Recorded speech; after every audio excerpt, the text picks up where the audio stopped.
Merci à la Société astronomique de France pour cette invitation quasi annuelle qui me fait toujours très plaisir et me donne l'occasion aussi de revenir en région parisienne que j'ai quittée effectivement pour les beaux cieux marseillais depuis quelques années. C'est toujours un plaisir pour moi de revenir. Donc voilà le sujet, c'est l'un de mes sujets favoris, vous l'avez compris, parce que ça me permet en fait d'aborder la plupart des sujets sur lesquels j'ai pu travailler, les trous noirs, la forme de l'univers, la topologie cosmique, la gravitation quantique, sur lesquels maintenant je concentre une certaine partie de mes efforts. Voilà, donc vous voyez qu'en image de fond, j'ai choisi une peinture de Salvador Dali qui montre également comment l'artiste, avec ses montres molles qui évoquent sans doute le temps élastique de la relativité, et puis ces figures géométriques qui sont en fait des dodécaèdres, singulière intuition sur certains modèles cosmologiques qu'on a pu développer par la suite, comment effectivement l'artiste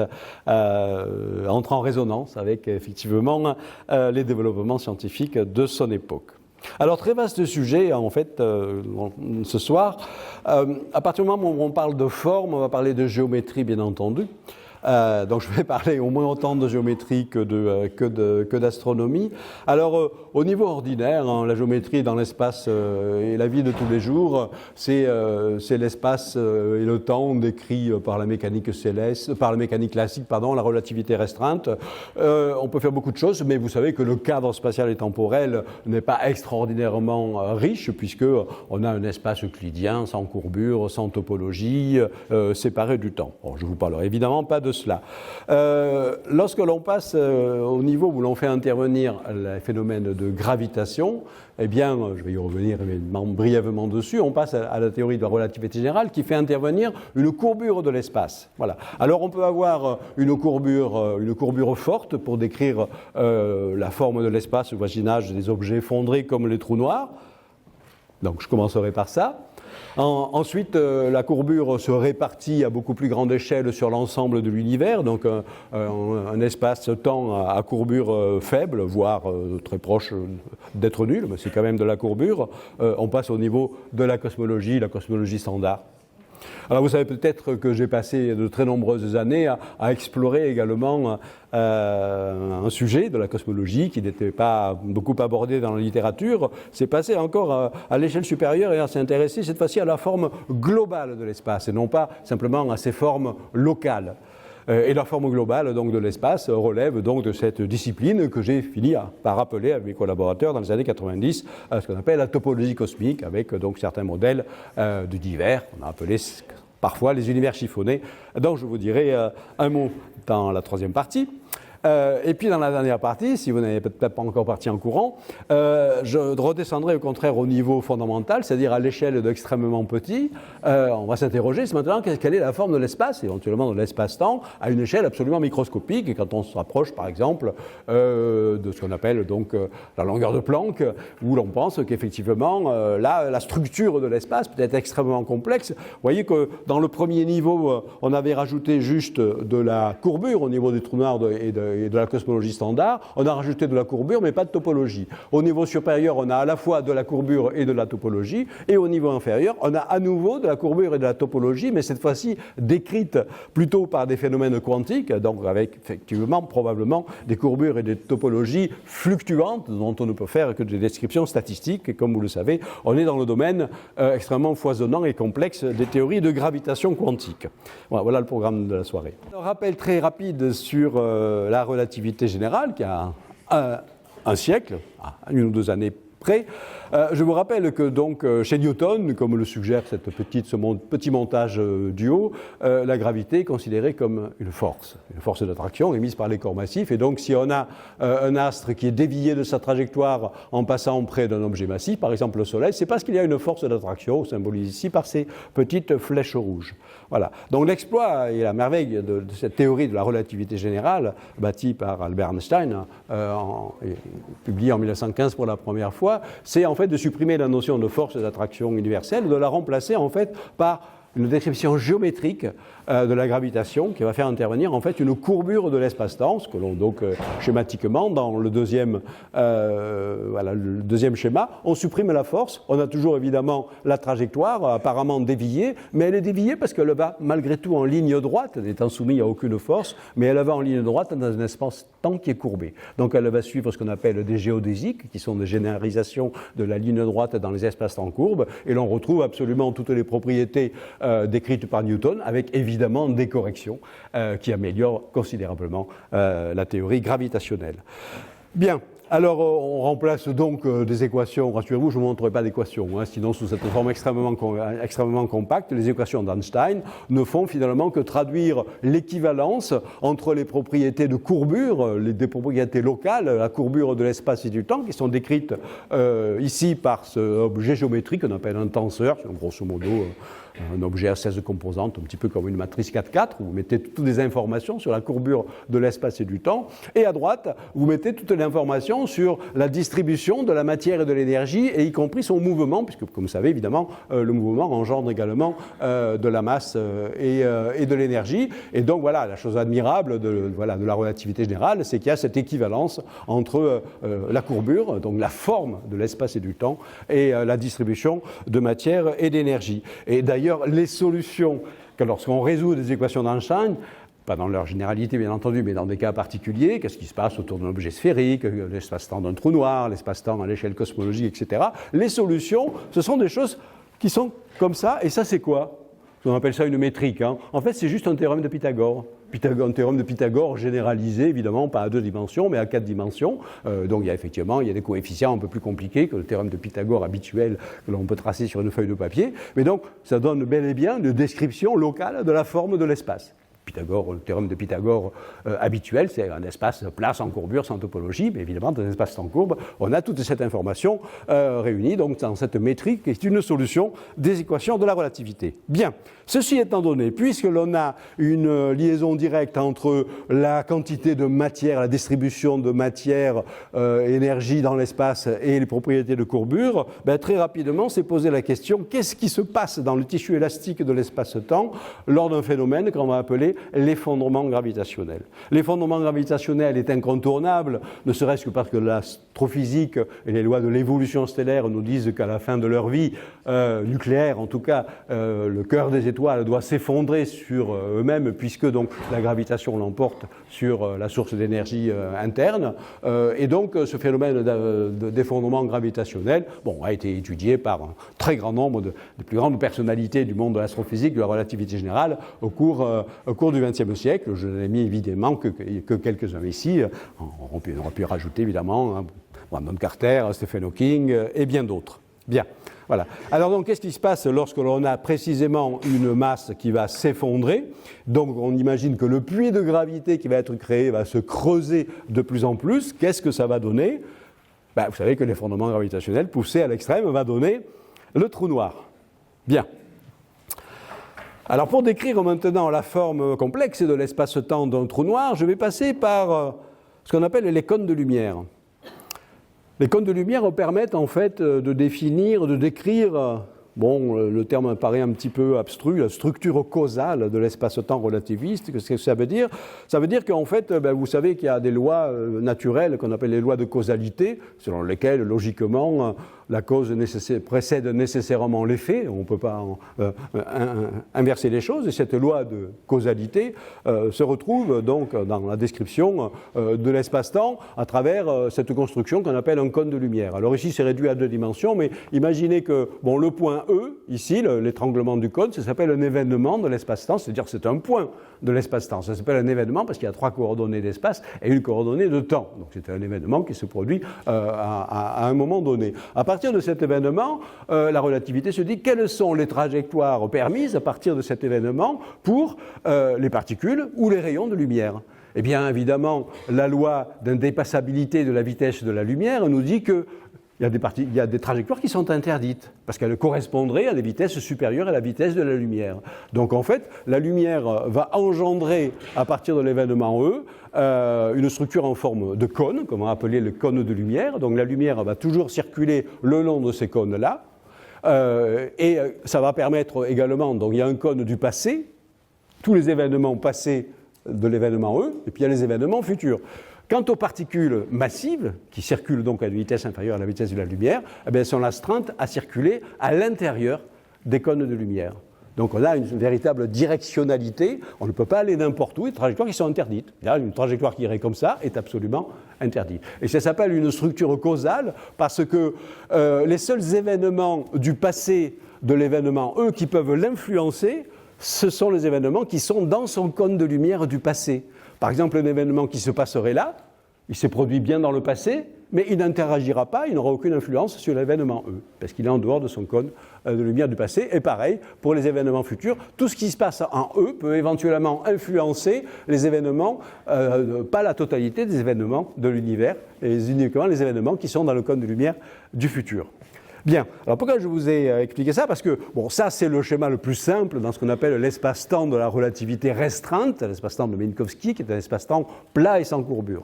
La relativité générale d'Einstein, avec la gravitation, a rajouté des propriétés de courbure. Eh bien, les cônes de lumière vont être influencés, la lumière est influencée par la courbure, donc les cônes de lumière eux-mêmes vont suivre la courbure de l'espace-temps. Donc voici de façon un petit peu métaphorique ce qui va se passer en espace-temps courbe. Les cônes de lumière sont plus ou moins inclinés au gré de la courbure locale de l'espace et du temps, mais on respecte évidemment localement cette loi absolue que les cônes de lumière sont engendrés par la lumière et que les trajectoires des particules sont astreintes à circuler à l'intérieur des cônes de lumière. Donc on a une structure causale d'une grande richesse. Alors voilà, c'est une petite introduction pédagogique pour vous expliquer ce qui va se passer maintenant lors de l'effondrement sphérique d'une étoile qui va fabriquer un trou noir. Alors, premier stade, on n'est pas encore du tout au stade trou noir, c'est le début de l'effondrement gravitationnel. Donc, c'est réduit à 2 dimensions. Donc, l'espace, il est là à 2 dimensions. Donc, la surface de l'étoile, c'est un cercle, d'une certaine façon. Et puis, le temps va s'écouler vers le haut. Bien.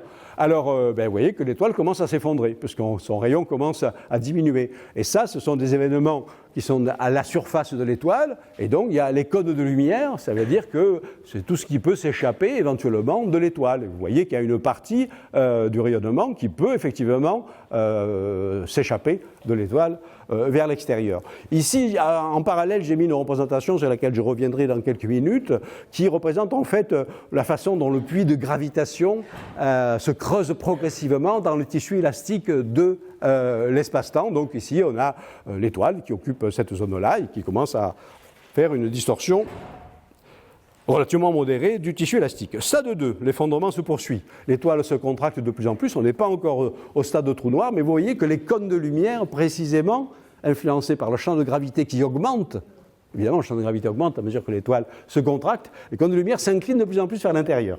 C'est bien le principe d'équivalence dont je vais vous parler. Voilà. Et donc, le puits de gravitation se creuse. Et puis la formation d'un trou noir, voilà, ici on a le schéma final et complet. La formation d'un trou noir, c'est le moment où les cônes de lumière, regardez, sont totalement inclinés vers l'intérieur. Et c'est le moment donc où se forme une surface qui n'est pas solide, une frontière géométrique, qu'on appelle l'horizon des événements, qui va marquer la frontière du trou noir. Ça porte bien son nom, l'horizon des événements.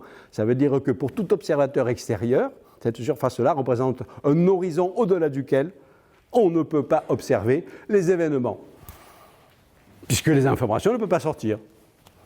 Donc voilà la description de la formation d'un trou noir. Et si l'on poursuit, en relativité générale classique en tout cas, les équations de l'effondrement, eh bien, on trouve que se forme au centre du trou noir ce qu'on appelle une singularité mathématique.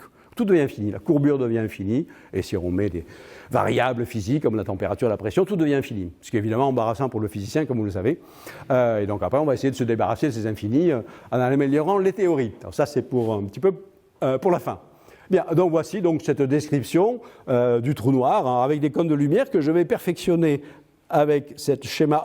C'est le même, mais il est un peu plus complet et il permet vraiment de voir la structure causale de l'espace-temps du trou noir. Ah oui, c'est absolument la même chose, mais ici j'ai rajouté précisément des rayons lumineux qui sortent et qui vont attendre un observateur qui est à l'extérieur du trou noir, par exemple en orbite circulaire autour du trou noir, donc il est à distance constante, donc sa ligne d'univers, elle est parallèle évidemment à la ligne de l'étoile qui s'effondre. Alors regardez ce qui se passe.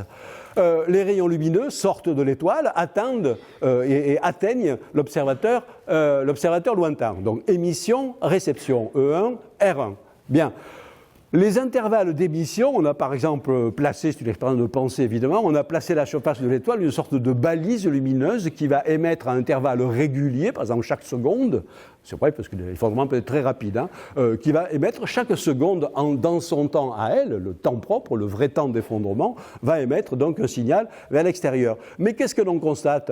On constate par l'effet du champ gravitationnel, le rayon lumineux va avoir de plus en plus de mal, entre guillemets, c'est une façon de vocabulaire un petit peu légère pour parler de ces phénomènes complexes, mais le rayon lumineux va avoir un peu plus de mal à s'échapper du champ de gravitation, et donc en fait les intervalles de réception, eux, ne sont pas égaux, et ils vont au contraire s'étirer au cours du temps. Et on retrouve parfaitement cette histoire de la formation même du trou noir et de l'horizon des événements. Vous voyez qu'à partir du moment où le cône de lumière est totalement incliné vers l'intérieur, tous les signaux sont forcément dirigés au centre du trou noir, il n'y en a plus aucun qui peut ressortir, et ça veut dire que donc l'ultime signal lumineux qui serait émis par la balise au moment où l'horizon des événements se forme n'atteindra jamais l'observateur extérieur. Donc ça veut dire que vu de l'extérieur, la formation d'un trou noir est rejetée dans le futur infini. Alors je sais que ça perturbe certains, donc ça n'existe pas. Ça veut dire aujourd'hui, pourquoi vous nous dites que les trous noirs existent alors qu'effectivement, dans notre temps à nous, ils ne se sont pas encore formés. Voilà. Bien. Alors en fait, ils sont très proches de s'être formés. Et en fait, en pratique, toutes les propriétés de cet objet qui n'est pas encore tout à fait un trou noir, mais presque un trou noir, sont absolument analogues aux propriétés du trou noir parfait qui se serait formé. Voilà. Mais ce que je veux dire, c'est pas parce que les trous noirs ne se sont pas encore formés dans notre temps à nous, ils se sont bel et bien formés dans leur temps propre à eux. Et les trous noirs, comme on le verra, qui se sont formés depuis déjà le début de l'univers, ils sont bel et bien formés. Bien.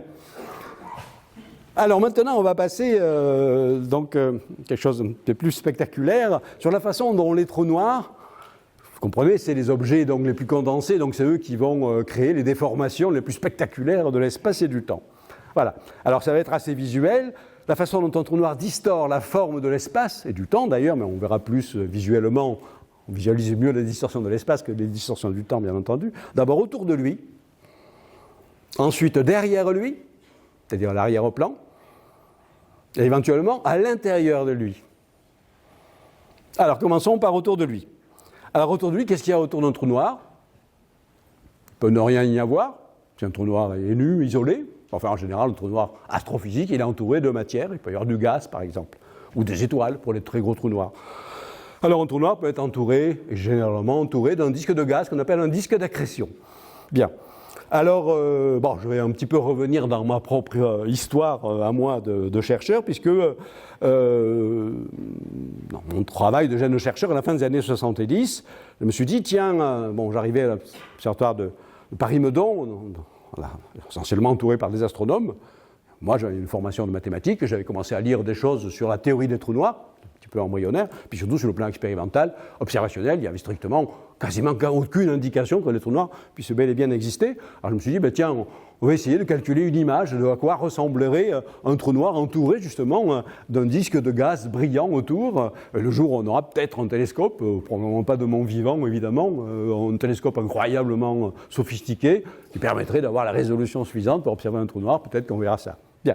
Alors, pour bien marquer la différence entre l'espace-temps ordinaire, l'espace-temps newtonien qui n'a pas de courbure, et l'espace-temps relativiste, on regarde dans l'espace-temps quasiment plat du système solaire parce que la gravitation est très faible. On observe la planète Saturne avec des anneaux. Il y a évidemment, on est un petit peu au-dessus du plan, et il y a évidemment une partie de l'anneau qui est cachée derrière le disque de Saturne, et en projection, le cercle devient une ellipse. Bien.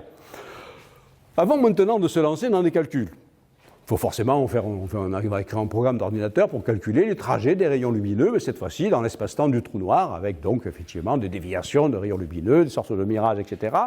Bon, avant d'écrire les équations et mettre ça sur un programme d'ordinateur, c'est mieux d'avoir une idée intuitive de ce que l'on peut obtenir par des raisonnements géométriques simples. Et après, la simulation ne va plutôt confirmer l'intuition que l'on a eue. Malheureusement, des fois, il y a beaucoup de jeunes chercheurs qui font un petit peu l'inverse, ils se lancent directement dans un gros calcul d'ordinateur, et ils croient que ce qui sort de l'ordinateur, c'est forcément la vérité. Donc, bon, ça c'est une autre affaire. Alors, voilà le raisonnement que j'ai pu faire à l'époque. Ici on regarde le trou noir, vu de côté, avec le disque d'accrétion, la partie avant, les rayons lumineux, on connaît des déviations très, très, très faibles, donc on va retrouver une partie qui ressemble fortement à une ellipse, mais regardez la partie arrière, c'est tout à fait différent. La partie arrière est relevée par le champ de gravitation, et donc il n'y a plus de partie cachée. Ça veut dire que le trou noir, et là il n'y a même pas de calcul encore qui fait, c'est juste un petit peu évident quand il y réfléchit. Voilà. Donc ça veut dire que le trou noir ne peut rien cacher de ce qu'il y a derrière. Il cache tout ce qu'il y a à l'intérieur de lui-même, mais ce qu'il y a derrière, il ne peut rien cacher parce que le champ de gravité relève les images. Donc voilà, l'image remplace ces ellipses par cette sorte de champignon. Et puis encore beaucoup plus fort, il y a les rayons lumineux qui partent de l'arrière du disque, qui évidemment dans l'espace-temps normal on ne verrait jamais, qui sont relevés aussi par le champ de gravité et ils donnent une deuxième image, une image de l'autre côté du disque. Alors vous vous rendez compte, on a un objet, un disque d'accrétion, que l'on peut le voir à la fois par-dessus et simultanément le dessous. Et le dessous, il est évidemment extrêmement déformé. Et même en théorie, quand on fait les calculs, il y a une infinité d'images multiples de tous les rayons lumineux qui s'enroulent progressivement autour du trou noir. Donc ça, c'était le côté intuitif. Après, on met ça en équation. On écrit le programme, à l'époque, c'était des IBM avec des cartes perforées, etc. Et on commence à calculer, donc ce que j'ai fait en 1979, voilà, à quoi ressembleraient précisément les courbes circulaires, hein, les cercles autour, comment ils sont déformés par le champ de gravité. Voilà. Donc ça, c'est deux articles, c'est deux figures qui sont extraites de l'article que j'avais publié en 1979. Voilà. Donc on voit la totalité du dessus. Ici, c'est pour une inclinaison de 30 degrés. Ici, on est un peu plus incliné de 10 degrés à peine. Donc on retrouve bien cette forme de champignon pour l'image primaire, l'image du dessus du disque. Et ça, c'est l'image secondaire, c'est l'image du dessous du disque, extrêmement déformé. Bon, ça pour l'instant c'est purement géométrique, ça ne donne pas du tout encore une image réaliste. Alors pour avoir une image réaliste, il faut rentrer dans la physique les caractéristiques astrophysiques du disque de gaz chaud qui est caractérisé, il a une structure, il y a des modèles de disques d'accrétion minces, etc. Donc, à chaque point, on a un flux de lumière, on a une température, etc., qui dépend d'un certain nombre de facteurs, etc. Et donc, une fois que l'on rentre cet ensemble de paramètres, on peut calculer ce qu'on appelle les isophotes, c'est-à-dire en fait les courbes où la lumière a une intensité égale. Et on va trouver qu'il y a une partie ici où la lumière est beaucoup plus intense qu'ailleurs. Pourquoi ? Eh bien parce qu'il y a un phénomène absolument majeur, et ça va être même une des signatures, comme on va le voir tout à l'heure, particulières du trou noir. Le disque d'accrétion est en rotation autour du trou noir, forcément. Mais sauf que comme c'est un trou noir, il est en rotation relativiste. Ça veut dire que les parties proches de l'horizon des événements tournent à des vitesses proches de la vitesse de la lumière. Et lorsque vous connaissez sans doute l'effet Doppler, ou l'effet Doppler-Fizeau pour la lumière, lorsque vous avez une source de lumière qui se rapproche de vous, le flux que vous en recevez est considérablement augmenté par cet effet Doppler. Et au contraire, si vous avez une partie qui s'éloigne, le flux est diminué. Donc dans la partie qui se rapproche, on a un flux de lumière largement augmenté. Voilà. Alors à l'époque, l'ordinateur que j'avais utilisé à l'observatoire de Meudon, c'était en 1978, les premiers calculs, il y avait un seul gros ordinateur, un IBM, etc. On apportait des paquets de cartes perforées, etc. Le seul système de visualisation qu'il y avait, c'était ça, pour tracer des isophotes, des courbes isoradiales. Maintenant, pour arriver à faire l'image finale, traduire une image qui va ressembler à une photographie, réellement, il n'y avait pas de moyen de visualisation. Alors qu'est-ce que j'ai fait ? J'ai pris un grand papier transparent, papier canson, qui me servait en fait, qui matérialisait une sorte de ma plaque photographique virtuelle, c'est la plaque photographique calculée, et sur la plaque photographique, j'avais des milliers de données numériques qui me disaient en tel endroit de la plaque, par unité de surface, en fonction de la position par rapport au centre du trou noir, je dois avoir tel flux de photons. Et donc, qu'est-ce que j'ai fait ? À l'époque, je faisais pas mal de dessins à l'encre de Chine, donc j'ai pris mon petit stylographe, là, et j'ai tracé à la main la densité de points par unité de surface de mon papier canson, proportionnelle aux données numériques que me donnait mon ordinateur. Ayant fait ça, donc il y avait des milliers de petits points noirs sur un fond blanc, et après j'ai pris le négatif du négatif et j'ai obtenu le positif. Et ça a donné mon image de 1979. Voilà. Que j'ai donc publié dans la revue Astronomie et Astrophysique avec donc les équations que je vous ai montrées. Alors qu'est-ce qu'on voit ? Donc on voit bel et bien l'image primaire du disque d'accrétion. On voit une partie de l'image secondaire qui est collée à l'horizon. Alors le trou noir lui-même, il est là. l'horizon des événements. Il est agrandi, j'y reviendrai tout à l'heure, il est légèrement agrandi, donc facteur 2,6 par rapport à sa taille réelle, par un effet de loupe gravitationnelle. Le bord interne du disque d'accrétion ne touche pas l'horizon des événements, donc ici il y a une zone vide entre le bord interne du disque d'accrétion et le trou noir, et l'image secondaire du disque d'accrétion, c'est-à-dire l'image arrière, est collée, est très déformée, et elle est fortement collée sur l'image de l'horizon. Et après, tout ce qui se passe par-dessous, comme le disque d'accrétion est supposé opaque, on ne voit pas, il y a une partie cachée de l'image secondaire. Mais surtout, la caractéristique essentielle, je vais y revenir là-dessus, parce qu'il y a une actualité fascinante là-dessus, c'est cette asymétrie énorme du flux lumineux à cause justement de cet effet Doppler. Voilà la région du disque d'accrétion qui s'approche de nous à vitesse relativiste, et donc une augmentation considérable de la lumière, et ça c'est vraiment la signature du trou noir qui va provoquer ces effets-là. Bien. Alors, bon, après, je suis passé à autre chose, mais mes collègues de l'Observatoire de Meudon ont continué ce travail. Évidemment, les performances informatiques se sont considérablement améliorées. Et au début des années 90, mon regretté collègue Jean-Alain Marc a fait d'extraordinaires simulations numériques qui, je pense, à l'heure actuelle, restent encore les plus belles et les plus spectaculaires d'entre elles. Et donc, je vais vous montrer donc, une succession d'images voilà, qui sont en couleur. Alors, c'est en couleur et en animation. Donc on a fait des films, bon, je ne vous montre pas le film, je vous montre simplement quelques instantanés de ce film-là. Donc voici, c'est un voyage cette fois-ci, carrément l'observateur se déplace par rapport au trou noir et il va carrément plonger dedans. Alors ça c'est le plan du disque d'accrétion, initialement on est assez loin, donc on est en dessous du disque, c'est cette première image-là, 1, 2, 3. Voilà. Alors on retrouve mon image, mais elle est inversée parce qu'on est sens dessus-dessous avec la partie qui brille. Là, c'est le moment où on traverse le disque d'accrétion, donc c'est pour ça que ça devient symétrique, mais toujours, enfin symétrique sur le plan géométrique, mais avec toujours cette partie beaucoup plus lumineuse que l'autre partie. Et là, on passe au-dessus. Là, et ça ressemble de plus en plus, c'est cette image qui ressemble le plus à l'image précédente qui était en noir et blanc. Et là, on s'approche, et là, carrément, on est à l'intérieur et on se retourne de 180 degrés pour regarder l'univers extérieur en sachant qu'on ne peut plus y retourner. De très nombreux autres groupes, après, je n'ai plus suivi ces histoires-là parce que je travaille sur les univers chiffonnés, etc., etc. Très nombreux autres groupes, je m'en suis rendu compte récemment en revenant sur le sujet, vous allez voir pourquoi, on fait d'autres simulations numériques, en couleur, en animation, etc. Aucune d'ailleurs n'est aussi belle que celle-là, mais enfin bon, évidemment. On retrouve toujours les mêmes résultats. Certains d'entre vous, j'imagine, sont allés voir, il y a 2-3 ans, un célèbre film de science-fiction qui s'appelait Interstellar. Oui, Interstellar, bon, voilà.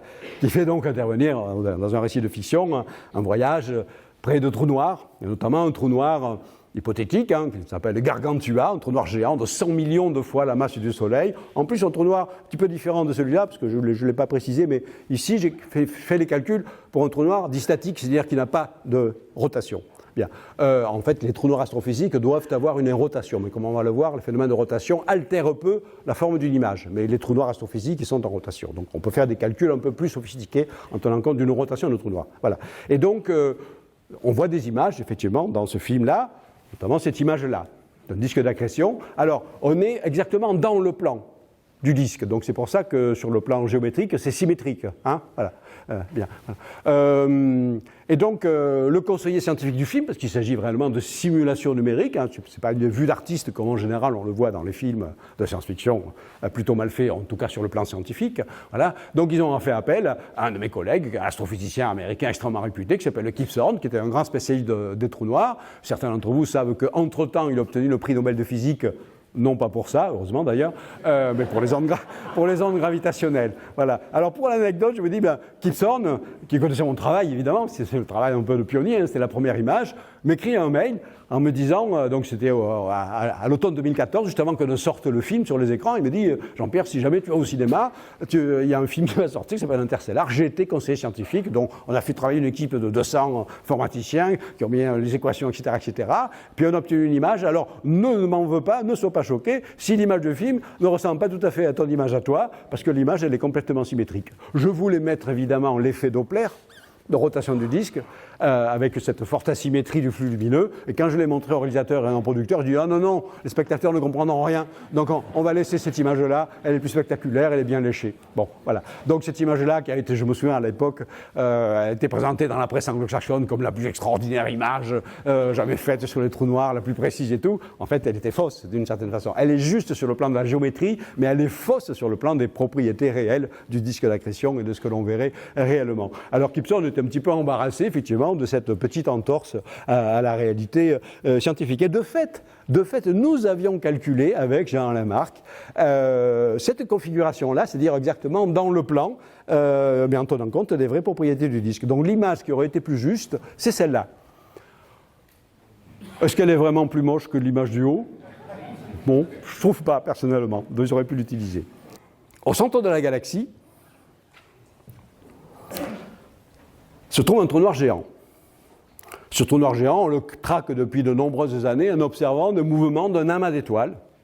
On analyse les vitesses de ces amas d'étoiles, donc la dynamique de cet amas d'étoiles, et à partir de la dynamique, on reconstruit en fait la masse de l'objet invisible qui est au foyer de l'ellipse, des ellipses keplériennes parcourues par ces étoiles-là. Et donc on en déduit la masse du trou noir galactique, qui est de l'ordre de 4 millions de fois la masse du Soleil. Ce trou noir galactique, on l'appelle Sagittarius A étoile. Bien. Question. Est-ce qu'on peut voir au télescope Sagittarius A étoile? Je ne vous l'ai pas dit, mais la masse, la taille d'un trou noir, vous le savez sans doute si vous vous intéressez un petit peu au sujet, la taille d'un trou noir est proportionnelle à la masse. Donc le trou noir est un objet extrêmement concentré, donc un trou noir de masse modeste, par exemple 10 fois la masse du Soleil, trou noir typique, trou noir stellaire typique, n'a qu'une taille de 30 km.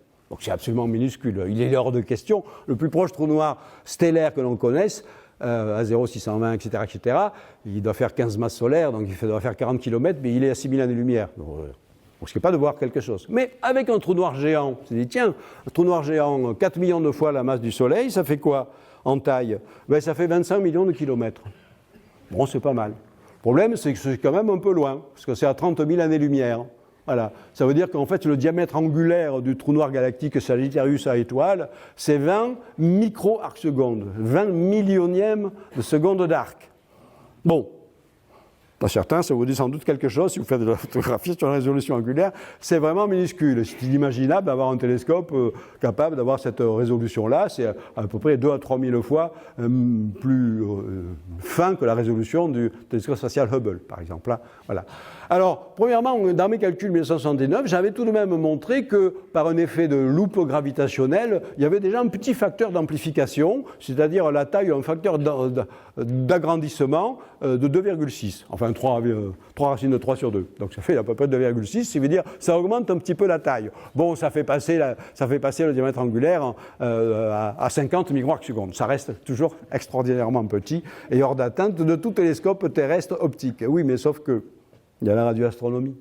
Et vous savez qu'en radioastronomie, on peut faire de l'interférométrie à large base. L'interférométrie consiste à utiliser plusieurs radiotélescopes répartis sur la planète, les faire fonctionner en réseau, c'est-à-dire ils vont observer au même moment le même objet, et on va combiner les données pour avoir l'équivalent d'un radiotélescope unique qui a la taille du réseau. Et comme on a un réseau de taille terrestre, vous le voyez, télescope ici, en Europe, télescope à Hawaï, aux États-Unis, au Mexique, le fameux télescope ALMA, au Chili, et un télescope en Antarctique. On a un réseau de la taille de la Terre, c'est-à-dire on a un radiotélescope de 5000 km de taille. Et avec 5000 km de taille, on atteint une résolution de 20 micro-arcs-secondes.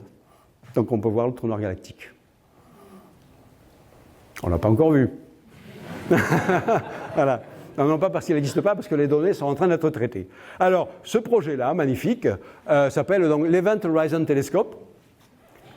C'est le consortium qui fait travailler donc, tous ces télescopes-là. Ça fait pratiquement 15 ans que le réseau a été créé, et chaque année, ils espèrent avoir des nuits où, dans ces 8 sites répartis sur la planète, il y a des conditions météorologiques favorables. Il ne faut pas qu'il pleuve. Alors, contrairement à ce que vous pourriez penser, c'est pas parce que s'il pleut, le ciel est bouché, ça, on s'en fiche en radioastronomie, etc. C'est parce qu'en fait, la longueur d'onde à laquelle on doit observer ça, qu'on appelle le submillimétrique, c'est 1,3 mm. 1,3 mm, c'est le mode vibratoire de l'eau. Donc, dès qu'il pleut, ça perturbe, ça brouille complètement les données. C'est pas parce que le ciel est bouché, c'est parce qu'il y a de l'eau dans l'atmosphère. Hein. Voilà. Donc, il fallait trouver des moments où voilà, les conditions météorologiques étaient favorables en 8 points différents du globe. Puis après, il fallait obtenir du temps de radiotélescope, ce qui n'est pas évident, parce que là, quand on fait des demandes de radiotélescope au radiotélescope ALMA, il est archi demandé, donc il faut caser ça entre les programmes. Bref, ils ont attendu 17 ans pour avoir enfin une fenêtre d'observation, et c'était en avril dernier, c'était en avril 2017. Ils ont obtenu 4 nuits, les 4 nuits favorables. Et pendant 4 nuits, ils ont réuni les données, ils ont, tous les 8 radiotélescopes se sont focalisés sur le trou noir galactique. Alors, la VLBI, enfin l'interférométrie à longue base, pour obtenir une image, après c'est extrêmement complexe, c'est parce que il faut, pour combiner les données, il faut un timing extraordinairement fin. Donc, dites-vous bien que les données ont été récoltées par chaque radiotélescope chaque 10 milliardième de seconde. Chaque 10 milliardième de seconde, les données étaient recueillies, enregistrées sur un disque dur. Et cela pendant 4 nuits successives. Ça veut dire que le total de données de cet événement, un télescope récolté en 4 jours, c'est le plus grand big data de toute l'histoire des sciences. Et donc ces données ont été enregistrées sur des disques durs, plusieurs milliers de disques durs qui ont été acheminés vers 2 centres de traitement, en Allemagne et un autre en Angleterre, et il leur faut des mois avec les plus gros supercalculateurs pour arriver à extraire une image. Et on l'attend pour 2018. Alors ça, pour cette année, pour 2018, voilà. Alors, les simulations numériques ont été faites, ont été refaites. Ça, c'est un article qui a été publié il y a quelques années dans Scientific American, qui avait complètement oublié de citer mon travail. Bon, enfin, ça arrive un peu souvent, mais vous remarquerez. Alors voilà, donc des calculs qui ont été refaits.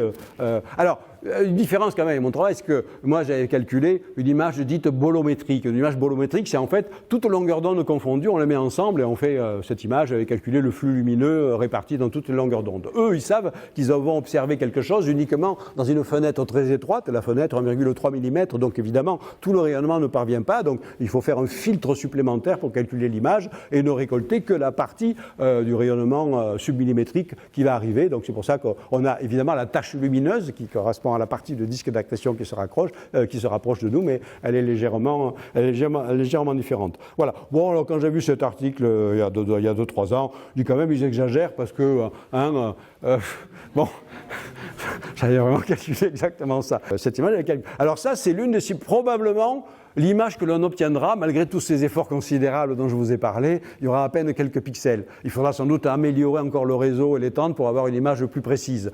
Donc évidemment, on n'aura pas une image comme celle-là, mais finalement, regardez, mon image de 1979, vous plissez un peu les yeux.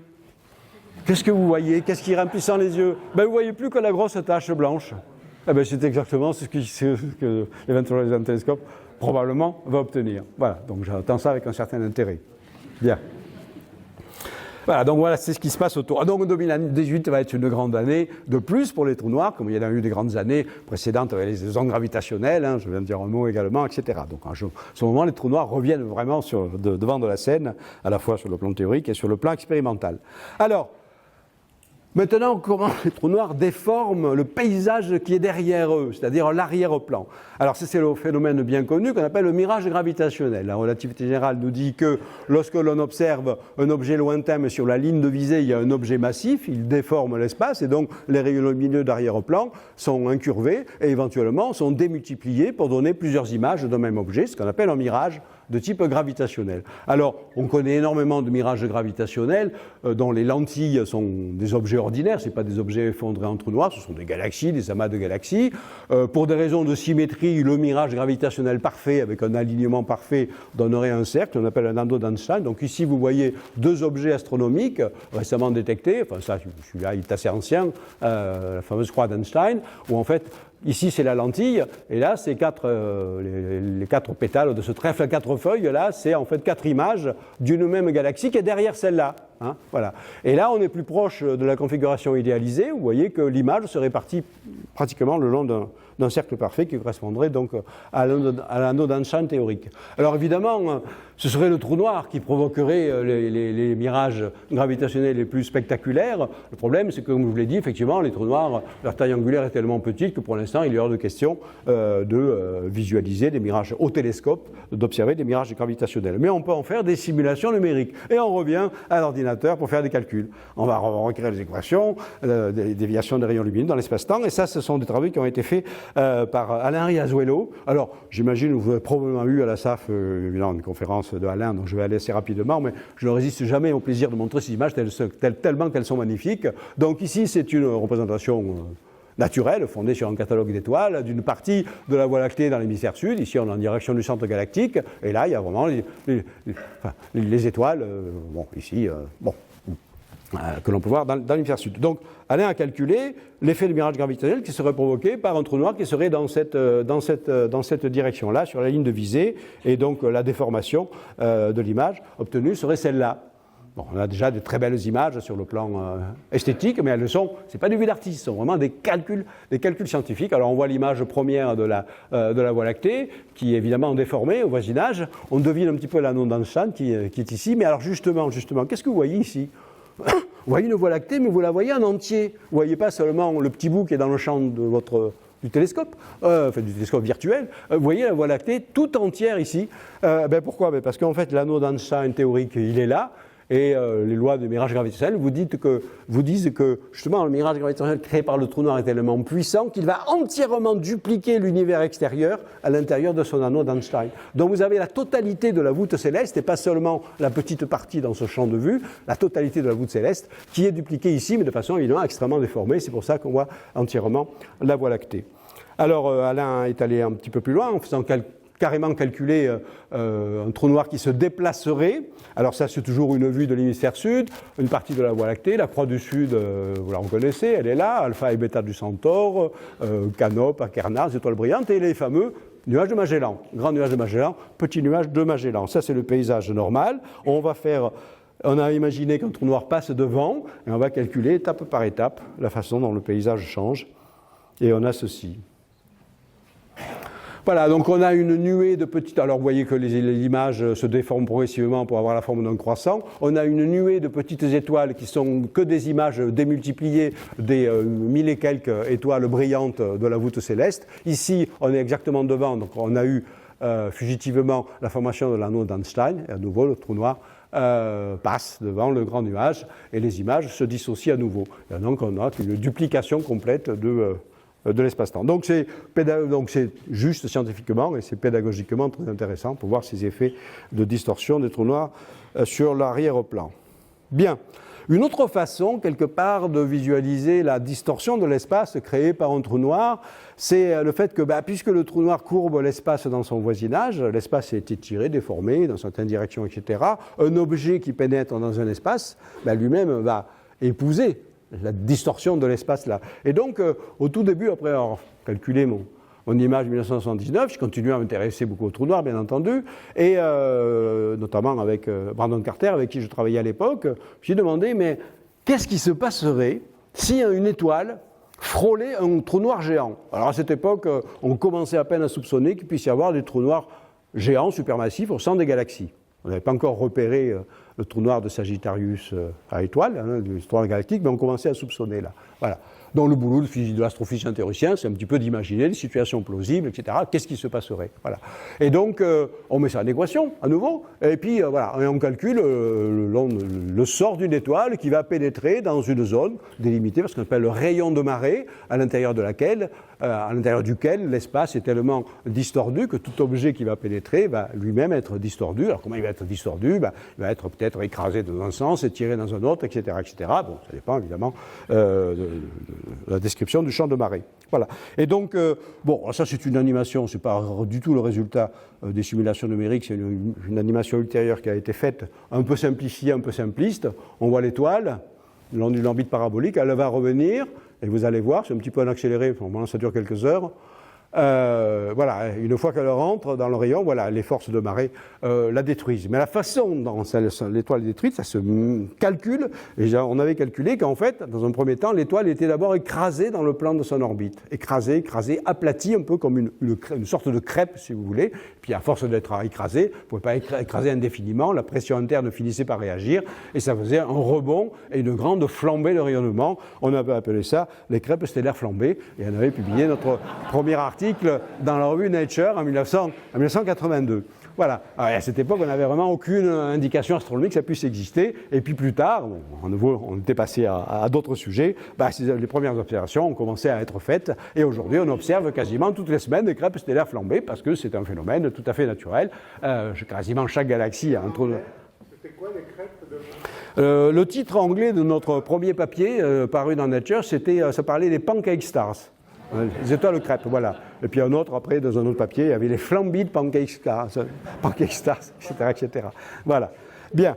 Alors, donc, c'est d'une certaine façon, on est vraiment dans l'astrophysique, mais c'est aussi une façon, quelque part, comment dire, pas de visualiser vraiment, mais de mettre en évidence la forme de l'espace distordue, parce que c'est, en fait, les forces de marée, c'est pas des forces.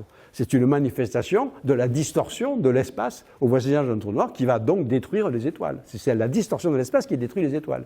Hein. C'est pas une force extérieure, on appelle une force de marée. On appelle ça parce que ça ressemble un petit peu, quand on fait l'approximation newtonienne, c'est un petit peu, ce sont les forces de marée. Voilà, mais en relativité, c'est la forme de l'espace. Bien.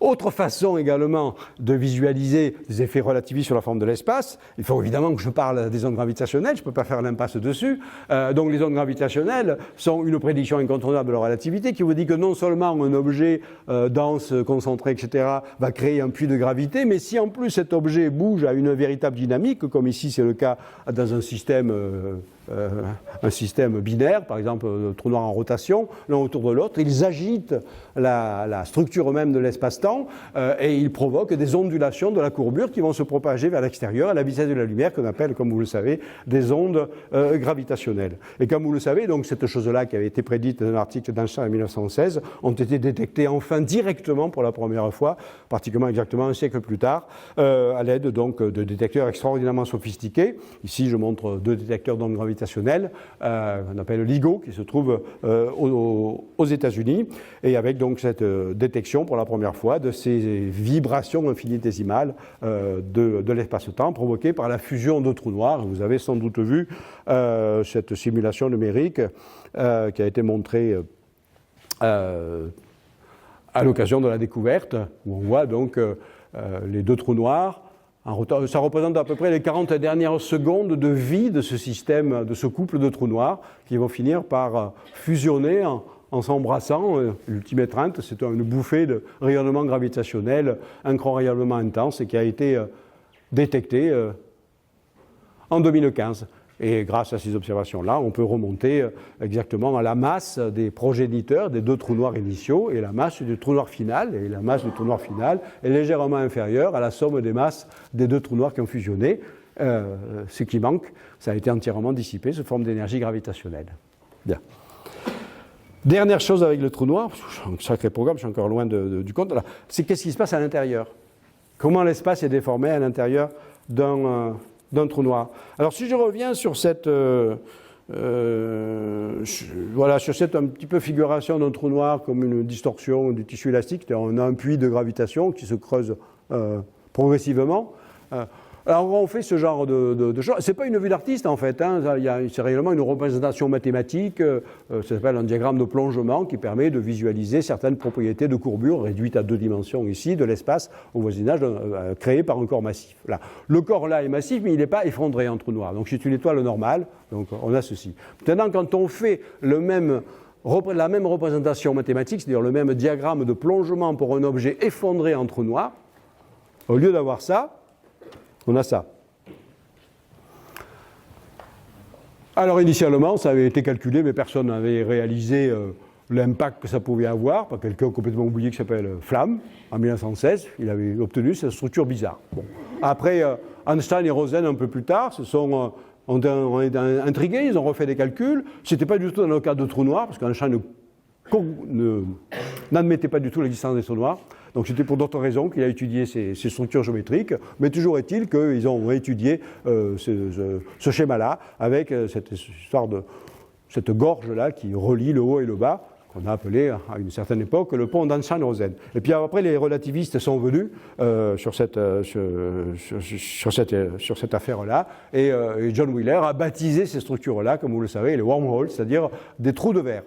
Et donc, on va commencer à raisonner maintenant. Alors, est-ce que les trous de verre, c'est une structure, donc une solution mathématique, la forme possible de l'espace-temps engendrée par des trous noirs, notamment des trous noirs en rotation, mais pas forcément, et avec, au lieu d'avoir justement un puits gravitationnel avec un fond bouché, une singularité où tout s'arrête, il y aurait eu éventuellement, donc en tout cas dans ces solutions mathématiques, une possibilité pour certaines particules, certains rayons lumineux, de passer pour aller de A à B, de passer par le trou noir, de franchir le trou de verre et de ressortir ailleurs dans un anti-trou noir qu'on appelle soit un trou blanc, il vaut mieux l'appeler une fontaine blanche d'ailleurs. Et ce serait ailleurs dans l'espace et dans le temps. Ça peut être très loin dans l'espace, ça peut être très loin dans le temps, soit dans le futur, soit dans le passé. Ça pose d'ailleurs certaines questions parce qu'avec certains modèles mathématiques de trous de verre, on peut violer la causalité puisqu'on peut remonter dans le passé. Voilà. Bon. Alors évidemment, cette chose-là a fasciné les physiciens. L'une des raisons pour lesquelles ça les a fascinés, c'est parce qu'en fait, on a découvert en faisant des calculs de trajectoire que pour aller de A à B, si on passait par le trou de verre, alors admettant qu'on puisse réellement le franchir sans encombre, on avait des raccourcis incroyables pour voyager dans l'espace. Donc au lieu de faire un voyage interminable pour aller d'une étoile à une autre qui va prendre des siècles ou des milliers d'années, on emprunte le trou de verre et on y va en quelques heures, sans avoir dépassé la vitesse de la lumière, qui évidemment reste localement impérative. Parce qu'on a donc des distorsions de l'espace tout à fait extraordinaires. Alors, donc, vous savez, ça a fasciné les écrivains de science-fiction et les scénarios de science-fiction, les portes des étoiles, Stargate, tout ça, c'est un petit peu l'exploitation. Mais pour en revenir sur le plan scientifique, on peut calculer maintenant par les équations de la relativité, et ça, à nouveau, c'est l'espace-temps extérieur, c'est un damier. Alors déjà, le damier, il est déformé. Ouais, c'est pas un damier euclidien, parce qu'il y a le trou noir déjà, qui fait un effet de loupe. Voilà. Et qu'est-ce qu'on va faire? On va rentrer progressivement dans ce damier. Alors on s'approche, on va plonger dans le trou noir. Vous reconnaissez l'anneau d'Einstein, c'est le truc blanc là. C'est-à-dire il y a le damier extérieur et puis l'univers est entièrement dupliqué à l'intérieur de l'anneau d'Einstein. Le damier est extrêmement déformé, on rentre dans le trou noir, on n'y est pas encore tout à fait rentré, on s'approche de l'horizon des événements. On n'est pas tout à fait encore dans le trou noir, et là on y est. Pourquoi on y est? Parce qu'il y a quelque chose qui apparaît, c'est l'autre bout du tunnel. C'est l'univers extérieur, qui est peut-être le même que celui d'où on vient d'ailleurs, vers lequel on va aller. Et donc on le voit apparaître. Comme quand vous rentrez dans un tunnel, vous voyez le bout du tunnel. Alors vous continuez, vous dites chouette, c'est super, je vais y aller. Mais le problème, c'est que le tunnel, en tout cas dans cette configuration-là, s'effondre à mesure que vous rentrez dedans. Et vous ne pouvez pas passer. Et c'est pour ça qu'à un moment, ça devient tout noir. Vous tombez dans une singularité qui étrangle indéfiniment le trou de verre, vous ne pouvez pas passer de l'autre côté. Mais on est mort alors. Ah oui, ça, carrément. On est mort. Voilà. Mais au moins, on a imaginé le voyage. Voilà. Donc le statut des trous de verre, c'est un statut assez ouvert. Alors c'est vrai que donc, ça, le calcul a été fait pour un trou noir qui ne tourne pas. Et on sait que dans un trou noir qui ne tourne pas, le trou de verre est forcément bouché. Et l'éventuel autre côté de l'univers est totalement inaccessible. Mais, comme le suggèrent ces diagrammes, ils sont un peu compliqués, mais enfin, donc je ne vais pas passer du temps, vous pouvez lire un de mes bouquins là-dessus, ces fameux diagrammes de Penrose, Carter, etc., ils nous disent que quand un trou noir tourne, la structure interne est beaucoup plus compliquée, beaucoup plus intéressante, et on peut faire des voyages dans le trou noir en évitant une singularité, parce que la singularité a la forme d'un anneau, vous voyez la singularité dans un trou noir qui tourne, c'est plus un point, donc vous n'êtes plus obligé de passer par ce point d'étranglement, c'est un anneau. Donc vous pouvez survoler l'anneau ou carrément passer à travers l'anneau, vous évitez la singularité et vous pouvez ressortir du trou noir. Et donc le trou de verre est peut-être ouvert, en tout cas théoriquement et mathématiquement, le trou de verre d'un trou noir en rotation est ouvert. Et on peut éventuellement se mettre à rêver de ça. Cosmologie relativiste, on quitte les trous noirs, on va passer à la cosmologie. Bon, vous avez un arrière-plan, un fameux cliché d'un champ de galaxies. Vous avez 10 000 galaxies dans ce champ de vue.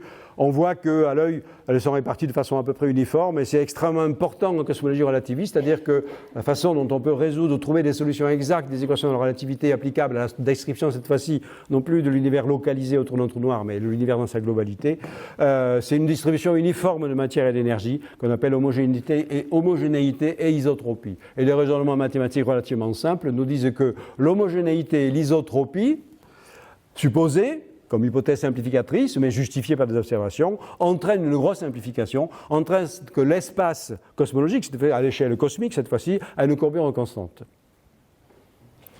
Et donc cette courbure constante, elle est soit positive, soit négative, ou soit, à la limite, strictement nulle. Et donc ça veut dire que l'espace cosmique dans sa globalité, c'est soit un espace de type sphérique s'il a une courbure positive, soit un espace de type hyperbolique s'il a une courbure négative, ou soit, on retrouve le cas très particulier de l'espace euclidien, si sa courbure est strictement nulle. Alors ici, on a une description de la courbure locale de l'espace, puis quand on pensera à la topologie, on verra que, rapidement, parce qu'il faudra que j'accélère, que l'espace, tout espace à courbure sphérique est forcément fini, de taille finie, sans avoir de bord, bien entendu, et au contraire, les espaces hyperboliques ou euclidiens, il y a des variantes qui sont finies et des variantes qui sont infinies. La découverte majeure de cette cosmologie standard, sur les effets homogénéité-isotropie, autre que la courbure de l'espace, parce qu'on ne peut pas oublier que ce qui est courbé, c'est l'espace-temps. La matière et l'énergie, vous vous souvenez des équations d'Einstein, c'est l'espace-temps qui est en jeu, pas seulement la partie spatiale. Donc ça veut dire que le temps, il est également distordu d'une certaine façon. Et quand on tient compte de la courbure temporelle, eh bien on fait cette découverte extraordinaire que n'avaient pas faite les deux pionniers de la cosmologie relativiste, qui sont Albert Einstein et De Sitter, qui ont calculé en 1917 les deux premières solutions cosmologiques des équations de la relativité, mais qui avaient supposé un univers statique, c'est-à-dire que le tissu élastique de l'espace, il ne bougeait pas. Enfin, il avait une courbure. Ici, j'ai mis un tissu plat, mais le tissu avait une courbure, mais il ne bougeait pas au cours du temps, il était figé, et l'espace était éternel et statique. Et comme vous le savez, la grande révolution de la cosmologie relativiste, c'est la découverte par Friedman et Georges Lemaître, d'abord par des équations, puis après ça a été confirmé par les observations, que l'univers, il est en fait dynamique. Les solutions naturelles des équations d'Einstein appliquées à l'univers dans son ensemble rempli d'une distribution uniforme de matière et d'énergie, c'est un univers dynamique, c'est-à-dire que le tissu de l'espace, il est soit en expansion, ou soit en contraction, ça dépend des configurations. Voilà. Et on obtient, comme vous le savez, les fameuses solutions de Friedman-Lemaître qui, lorsqu'on les extrapole dans le passé, aboutissent à l'idée d'un Big Bang. Voilà. Donc les modèles du Big Bang sont figurés, vous connaissez évidemment sans doute toutes ces courbes-là, avec les trois évolutions possibles d'un univers en expansion-contraction, un univers en expansion perpétuelle décéléré ou un univers en expansion perpétuelle accéléré. Pour trier entre ces modèles, c'est-à-dire confronter ces solutions théoriques à des observations astronomiques, il faut remonter dans le passé de l'univers pour se rapprocher le plus possible des conditions initiales de l'univers. Et si on connaît les paramètres quasiment initiaux de l'univers, comme le système d'équations qui gouverne cette évolution-là n'est pas très compliqué, c'est beaucoup moins compliqué que l'équation de la météo ou de la turbulence des fluides, il n'y a pas de chaos dans le futur. Et donc, si on connaît les conditions initiales assez précisément, on peut inférer le futur de l'univers sur des dizaines ou des centaines de milliards d'années dans le futur. Et comme vous le savez, les observations astronomiques d'aujourd'hui nous permettent de remonter tellement loin dans le passé de l'univers que l'on remonte, alors pas tout à fait au Big Bang, mais à l'écho refroidi du Big Bang, qui s'appelle donc dont on obtient des cartes aujourd'hui refroidies, qui s'appelle donc le rayonnement fossile. Le rayonnement fossile nous donne l'image du très jeune univers lorsqu'il n'avait que 380 000 ans, c'est pratiquement ses conditions initiales, et en analysant très en détail la structure du rayonnement fossile, mais combinée à d'autres observations cosmologiques, je n'ai pas le temps de vous en parler, parce que là on sort un petit peu du champ juste de la forme de l'espace, on combine toutes ces données diverses pour élaborer ce qu'on appelle le modèle standard de la cosmologie, lambda CDM, avec cette distribution. La courbure moyenne, elle est très proche de zéro, en fait. On a un espace à l'échelle globale qui est quasi euclidien, et avec une distribution, une répartition de la matière et de l'énergie, avec 32% de matière, matière sombre, matière lumineuse, matière exotique, matière atomique, peu importe. Cette matière est gravitationnelle, hein, elle produit de la gravitation attractive, et une composante aujourd'hui dominante, qu'on a baptisée l'énergie sombre, dark energy, qui est une composante apparemment répulsive. Il y a un petit peu, pas mal de débats, un certain débat dans la communauté, mais si on s'en tient à ce modèle consensuel, le fait que c'est cette énergie sombre répulsive, c'est-à-dire là en l'encontre de la gravitation, qui domine, suggère que l'évolution de l'univers, c'est la solution à expansion perpétuelle accélérée. Voilà. Alors ça ne préjuge pas qu'il en sera toujours ainsi, parce qu'il reste à définir qu'est-ce que c'est réellement la nature de l'énergie sombre. Alors évidemment, ce serait une conférence entière pour la Société astronomique de France que de parler de la nature et des différents modèles d'énergie noire. Juste pour fixer les idées très rapidement, il y a presque autant de modèles que de chercheurs qui travaillent dessus. Enfin, grosso modo, les trois grandes idées, c'est que soit l'idée privilégiée, par des gens relativement raisonnables, c'est que l'énergie noire, c'est la constante cosmologique qui avait été introduite par Einstein, puis après défendue par Georges Lemaître, et Georges Lemaître est le premier à avoir montré que la constante cosmologique, c'est une manifestation de l'énergie du vide quantique. Bien, donc si c'est l'énergie du vide quantique, cette énergie reste constante au cours du temps. Ici, on a le temps. Voilà, cette énergie reste constante au cours du temps. En revanche, la densité de matière et d'énergie, comme l'univers est en expansion, elle décroît au cours du temps. Donc au début de l'histoire de l'univers, les proportions n'étaient pas les mêmes. La matière dominait. Si la matière dominait, l'univers ralentissait. L'univers ralentissait, la matière domine. Et puis, comme la matière domine et l'énergie du vide reste constante, au moment, c'est l'énergie du vide répulsif qui domine, et donc l'univers rentre dans une phase d'accélération. Et donc, énergie du vide constante, c'est la courbe du milieu, expansion perpétuelle accélérée, relativement modérée, qui va conduire à ce qu'on appelle le big chill, c'est-à-dire un refroidissement, le grand refroidissement.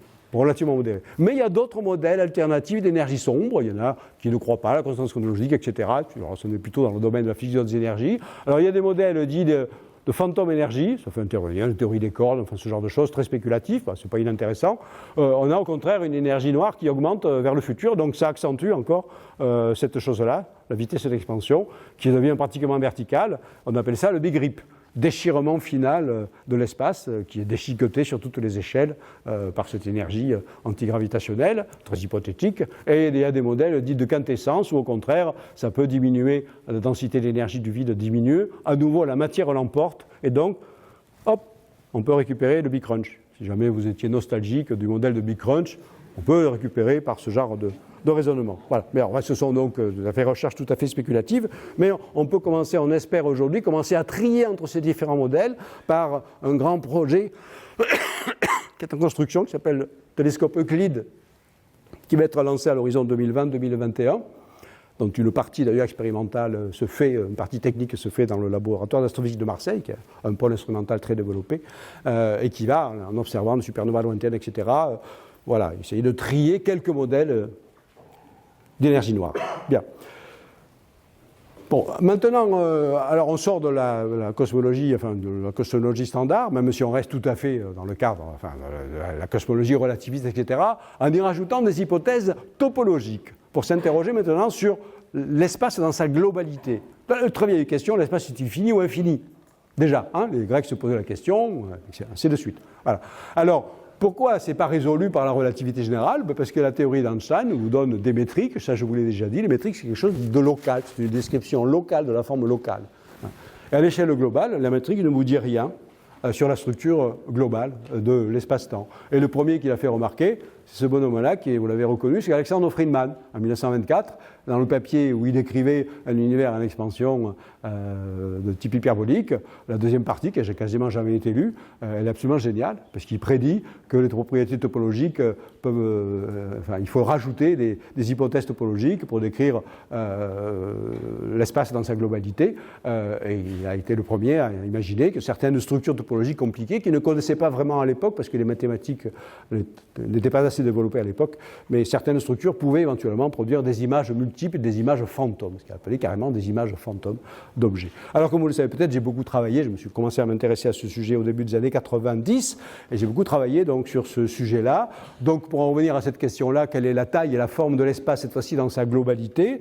Première hypothèse, l'espace, l'univers réel, je veux dire, l'univers total est infini, auquel cas, nous, évidemment, on n'a accès qu'à une partie de cet univers, délimité par l'horizon cosmologique. Par construction, on est au centre de notre horizon cosmologique.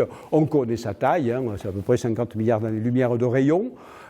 C'est le trajet parcouru par le rayon de lumière depuis le Big Bang pendant 14 milliards d'années. Donc c'est plus que 14 milliards d'années-lumière à cause de l'expansion qui a étiré le trajet effectif de rayons lumineux. Et donc on est au centre d'une gigantesque sphère qui nous entoure, qui représente le bord de la sphère. Ce n'est pas un bord physique, c'est juste l'horizon au-delà duquel on ne peut pas voir. Donc si l'espace réel par rapport à ça, le vrai, il est infini, il est infiniment grand et on ne saura jamais, évidemment. Alors, heureusement, la géométrie non euclidienne nous permet d'imaginer d'autres possibilités, tout à fait consistantes avec tous les modèles de la relativité, les modèles de Big Bang, etc., selon lesquels l'espace réel, il est fini, sans avoir de bord. Il ne faut pas imaginer qu'il y a de bord. Ça peut être par exemple une hypersphère, par exemple, mais plus grand que l'univers visible. Alors s'il est beaucoup plus grand, là encore, on ne le saura jamais.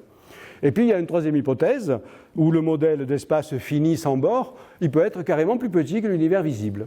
Voilà, et ça c'est la topologie qui le permet. Alors a priori ça peut paraître surprenant d'avoir en fait un mirage de cette nature-là, d'avoir un espace réel qui est carrément plus petit que l'espace observé. En général on a tendance à penser qu'on observe comme tout petit aspect un sous-ensemble d'une réalité beaucoup plus vaste. Là au contraire serait une forme redondante, et la redondance se traduirait par le fait que la structure topologique compliquée de cet espace, que je finis par appeler les espaces chiffonnés pour le besoin de la vulgarisation, produit des images multiples, les images fantômes, celles qui avaient été prédites par Alexander Friedman, mais il ne pouvait pas faire de calcul à l'époque, et entre-temps, les mathématiques se sont développées pour faire des calculs des tests expérimentaux de ces modèles d'univers chiffonnés. Alors, comme ce n'est pas très intuitif, je vais vous parler de la forme de l'espace. Ce n'est pas très intuitif, vous l'admettrez, de parler d'un espace qui est fini mais qui n'a pas de bord.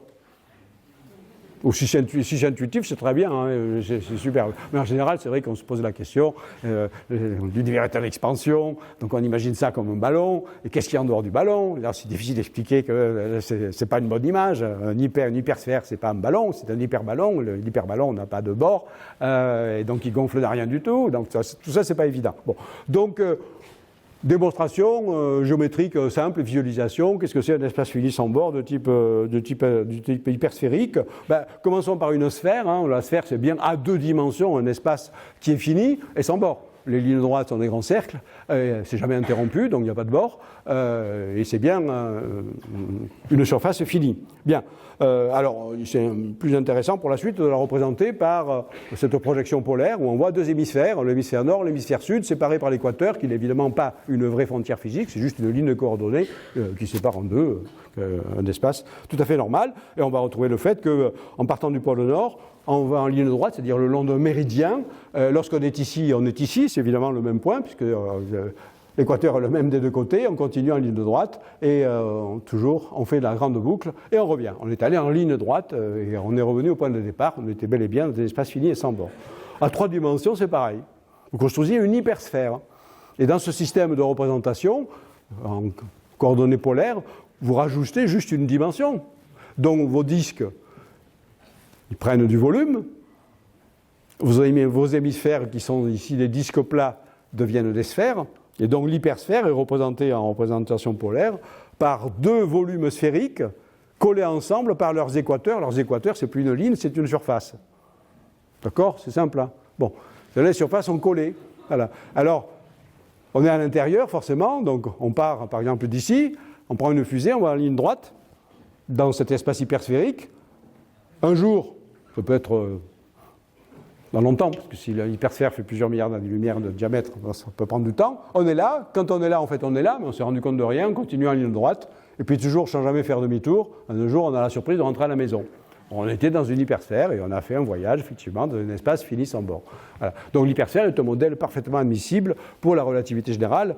Une hypersphère en expansion, obéissant à toutes les lois du Big Bang, mais justement, il ne faut pas faire l'erreur d'imaginer que cette hypersphère elle est en train de gonfler dans un espace extérieur, une quatrième dimension extérieure. Elle est en dilatation intrinsèque. Bien. C'est clair ? Bon, alors un autre exemple, c'est le tore plat. Vous prenez une feuille de papier, alors c'est un peu plus simple quelque part, mais en fait ça va nous amener plus loin. Une feuille de papier, hein, ça a des bords, donc il faut les éliminer les bords. On ne veut pas d'espace avec un bord, il y a trop de paradoxes. Donc on colle les bords. Pour coller les bords, on obtient une chambre à air. La surface d'une chambre à air, c'est ce qu'on appelle un tore qui n'a pas de courbure, contrairement à l'illusion. Voilà. Ben, on est bien dans un deuxième type de surface finie sans bord. Alors ça se voit sur ce jeu vidéo absolument enfantin, qui ferait rigoler les jeunes qui font des jeux vidéo aujourd'hui. Enfin bon, au moins pédagogiquement. Vous voyez la fusée, évidemment, qui ne quitte jamais l'écran, tout simplement parce que le logiciel a décrété que voilà, les bords de l'écran sont collés entre eux. Hein, chaque point, ici, en fait, c'est le même point que là. Donc dès que ça sort là, ça rentre ici parce que c'est le même point. Voilà. Et donc, en fait, c'est l'équivalent d'une fusée plate à la surface d'un tore plat. Et donc, ça se généralise à l'hypertore. 3 dimensions. Voilà. Donc l'hypertore, c'est un volume, comme le volume de cette pièce-là. Je circule dans cette pièce, et dès que j'arrive à un mur, je suis en fait de l'autre côté, parce que c'est le même point, je continue, et j'ai aucune limitation. Mais je suis bien dans un espace de volume fini, j'ai supprimé les bords.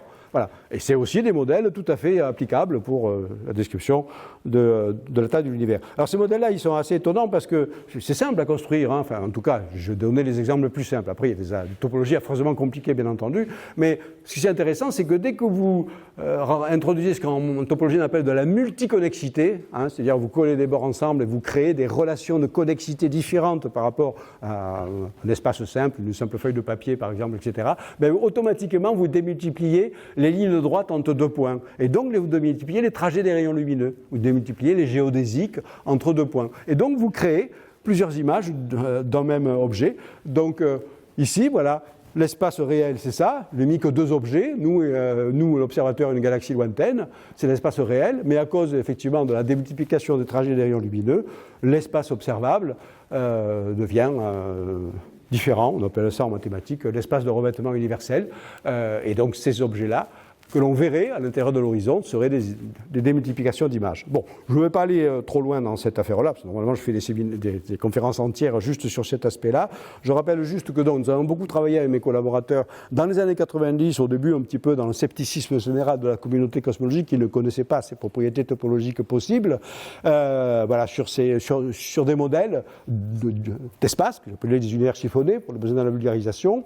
L'un de mes collaborateurs qui s'appelle Jeff Weeks, qui est un génial mathématicien américain, un virtuose également dans la programmation, a élaboré un système que l'on peut télécharger gratuitement sur Internet, qui s'appelle le Curve Space Program, qui permet de visualiser des mirages topologiques, cette fois-ci créés par ces formes d'univers bizarres. Donc je vous en montre rapidement 3. Donc ça, c'est un univers de type hypertorique. On a simplement un seul objet, la Terre. L'espace, c'est en fait l'intérieur d'un cube dont on a collé les faces opposées, et on a une démultiplication extraordinaire que l'on voit dans ce réseau-là. Voilà, donc ça c'est un espace euclidien hypertorique. Le suivant, c'est un espace sphérique dodécaédrique, où en fait la cellule fondamentale de l'espace est décrite par un dodécaèdre dont on a collé les faces opposées avec un certain nombre de rotations. Vous voyez, c'est un peu plus intéressant, c'est un peu plus subtil, la démultiplication d'images. Voilà. Et puis, un exemple, cette fois-ci, d'espace hyperbolique, en courbure négative cette fois-ci, toujours en partant d'un dodécaèdre, mais en collant les faces de façon différente. Ça, c'est les subtilités de la topologie. Voilà. On a cette chose-là, où les images fantômes ne sont pas très serrés comme dans l'espace sphérique, mais c'est au contraire écarté. Ça, c'est un effet de la courbure négative qui change les choses. Alors, une fois qu'on avait proposé, calculé tous ces modèles mathématiques, on s'est dit qu'il faudrait tester évidemment ces modèles, parce qu'on est quand même malgré tout astrophysicien, astronome, donc il faut proposer des tests expérimentaux, et donc avec différents collaborateurs, il y a Marc Lachézeret, Roland Lehoucq, Jean-Philippe Uzan, etc.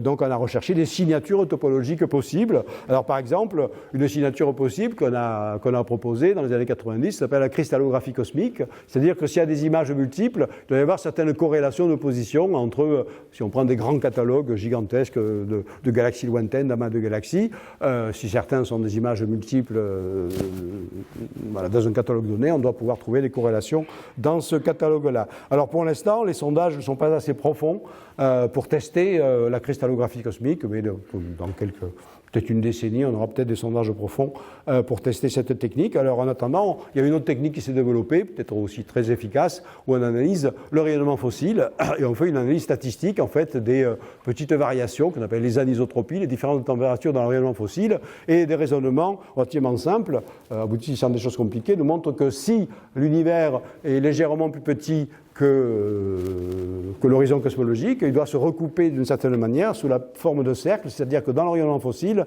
il y aurait des points qui seraient les mêmes ici et ici. Ce seraient exactement les mêmes points, mais sous forme de paires de cercles corrélés.